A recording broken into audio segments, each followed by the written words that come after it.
উহুদের পাহাড়, এটা হচ্ছে উহুদের পাহাড়, সাহাবীদের রওজা শরীফ, ৭০ জন সাহাবীর রওজা শরীফ, উহুদের পাহাড় ৭০ জন সাহাবীর রওজা, যেটা জিয়ারত করলে এই কিয়ামতের দিন নবীজি সুপারিশ করবে সেই জায়গা।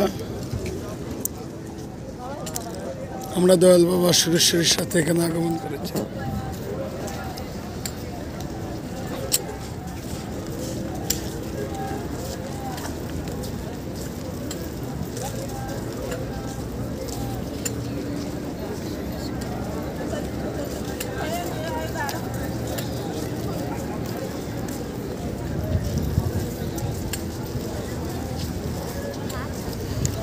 Ya Resul